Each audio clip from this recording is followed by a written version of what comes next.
Hi, I'm Eleanor Breen. I direct the archaeology program here at Mount Vernon. And what you're seeing behind me is one of our major excavation projects for the next few years. And that's the survey of the slave cemetery here at Mount Vernon. So we're located just south of George Washington's new tomb that was built, construction began around 1835.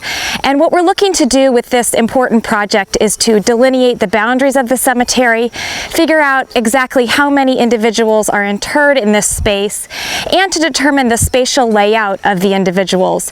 Are burials grouped together, or are they all laid out in rows? We're not going to be excavating any human remains during this project. We're literally just taking off the very top layers of dirt to expose the top of the burial shaft, at which point we'll fully document what we see. While Mount Vernon is one of the best documented plantations that exists from the 18th century, we actually know very little from documents about this cemetery.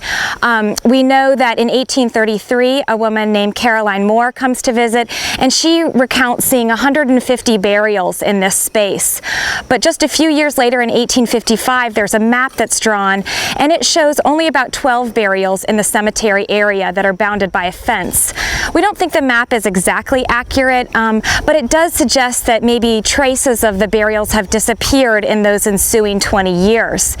And in fact, the Mount Vernon Ladies Association was so worried that any traces of the cemetery would be lost that in 1929 they erected a monument that visitors can still see when they come to visit Mount Vernon today. In 1983, there was a large slave memorial put in this space dedicated to those individuals who labored and lost their lives here at Mount Vernon. And in 1985, there was a ground-penetrating radar survey done. So that's where an archaeologist shoots radar waves into the ground to look for disturbances. It's a way to do archaeology without actually excavating.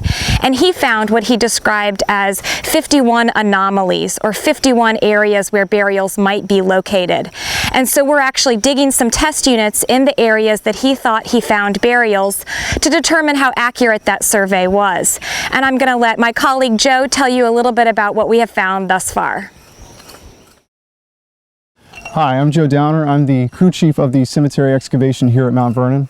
Now what we're looking for is a difference in soil color, and that will tell us where individual burials are on the landscape. If you see here, you can see a very neat line between this color soil and this color soil, and this line can be traced all along this grave shaft. And so what this is this tells us that a hole has been dug here, and based off, oral history and the historical record that we know this was a cemetery, and then based off the size and shape of this hole, we do believe that this is a grave shaft. 4 weeks on this excavation, and this is the first grave shaft that we found.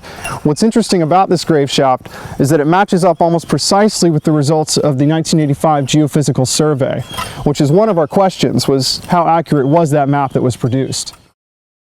Thus far, as a result of this archaeological survey, we found a total of 4 grave shafts, but we expect to find many more. We look forward to keeping you updated in this video series.